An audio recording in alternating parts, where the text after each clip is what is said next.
Assalamualaikum warahmatullahi wabarakatuh. Alhamdulillahi rabbil alamin. Allahumma salli ala Muhammad wa ala ali Muhammad. Saudara, kita sekarang masuk ke ayat keempat surat Al-Fatihah. A'udzubillahi minasyaitonir rajim. Iyyaka na'budu wa iyyaka nasta'in. Sebagaimana biasa, sebelum ini bahasan ini merujuk ke kitab I'jazul Bayan Syekh Qunawi. Maka narasi ini kita beri judul Iyyaka na'budu, maqam imtihan dalam manhaj Sayyid Sadruddin Al-Qunawi. Saudara, kita telah sampai pada ayat yang secara zahir tampak sebagai inti penghambaan. Iyyaka na'budu wa iyyaka nasta'in. Namun dalam manhaj Sayyid Sadruddin Al-Qunawi, ayat ini bukan maqam al-wusul, melainkan maqam al-imtihan, titik ujian antara hudur sahih dan ta'ayyun wahmi. Sebab disinilah dipersoalkan kepada siapa al-istiqbal itu tertuju, dan apakah hakikat yang sungguh-sungguh disembah sebagai al-ma'bud. Sejak awal surat Al-Fatihah, pujian telah diarahkan kepada Al-Haq. Nama demi nama disebutkan: Rabb, Ar-Rahman, Ar-Rahim, Malik. Nama-nama ini membentuk surah ilmiah di dalam jiwa kita, yakni bentuk pengetahuan yang menjadi kiblat al-qalb dalam munajat. Dan ketika surah itu telah mantap, ketika ta'zim telah terhimpun, maka lahirlah ucapan Iyyaka na'budu. Namun Qunawi tidak segera menetapkannya. Ia justru menangguhkan pengakuan ini. Iyyaka, engkau. Apakah engkau yang dimaksud adalah al-haq fi nafsi, atau surah al-haq fi zihnik? Apakah hadap ini adalah hudur ilal haqq, atau sekedar istiqbal ilal khayal?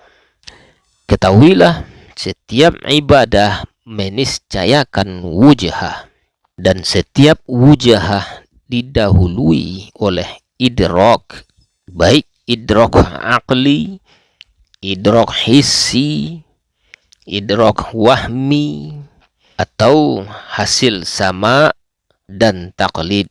Tidak ada ibadah tanpa arah, dan tidak ada arah tanpa surah. Maka yang menjadi persoalan bukan sekedar menyembah, tetapi apa yang dijadikan al-ma'bud. Jika yang hadir dalam hadapmu adalah sesuatu yang mutasyakhis di dalam pikiranmu, terbatas oleh tasawurmu, lalu bagaimana mungkin ia adalah al-mutlaq? Dan jika ia lahir dari engkau, bagaimana mungkin ia menerima ibadahmu? Qunawi menjelaskan, kebanyakan manusia menyembah suwar zihniyah muntasya'ah, bentuk-bentuk mental yang tersusun dari muqaddimat aqliyah naqisah, riwayat dan aqwal yang diwarisi pengamatan terhadap al-athar wal af'al yang disangka sebagai kamalat. Surah itu kemudian dinisbatkan kepada Tuhan, lalu dinyatakan layak disembah. Padahal hakikatnya yang disembah adalah makhluk zihni, bukan al-haq. Bukankah engkau tahu bahwa apa yang kau bangun dalam pikiranmu adalah mufa'il, terpengaruh oleh keterbatasanmu, lalu bagaimana engkau berharap buah ibadah dari sesuatu yang bahkan tidak qaim binafsi? Disinilah kerasnya pernyataan Qunawi.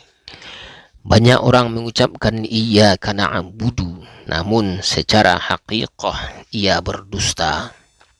Bukan karena lisannya, melainkan karena hadharahnya keliru. Ia berbicara kepada surah, bukan kepada al-haq. Maka manusia pun bercabang dalam akidah, ibadah, dan ghayah. Ada yang tenggelam dalam tanzih mutlak, ada yang terjatuh dalam tashbih, ada yang menggabungkan keduanya, ada yang terperosok dalam syirik, ada yang sampai pada tauhid. Perbedaan ini bukan karena al-haq muta'addid, melainkan karena wujuh al-istiqbal berbilang. Jika Tuhan itu satu, mengapa cara manusia menyembahnya beragam? Apakah yang berubah Tuhan atau jihah al-wujhah manusia? Qunawi menegaskan, setiap makhluk berada di bawah ghalabat isim atau asma'i ilahi. Al-asma' al-ilahiyah adalah furu' dari aslil hadrah al-ilahiyah. Setiap isim memiliki hadrah, dan setiap hadrah melahirkan alam dan hal tertentu. Maka siapa yang dikuasai oleh satu nama akan menjadikan nama itu sebagai qiblat ta'abbudnya. Cabang-cabang itu bukanlah keseluruhan pohon, namun kebanyakan manusia berhenti pada satu cabang lalu mengira bahwa ia telah sampai ke asal. Jika engkau mengenal Tuhan hanya dari satu sifat dan menyembahnya dari satu hadrah, apakah engkau menyembah dia atau menyembah haddaka anta, batas dirimu sendiri? Adapun manusia, ia diciptakan dengan dua tangan, biyadain, al-ghaib dan asy-syahadah. Karena itu ia berpotensi menghimpun seluruh al-hadarat dan mengenal al-haq dalam al-jami' wal tafsil.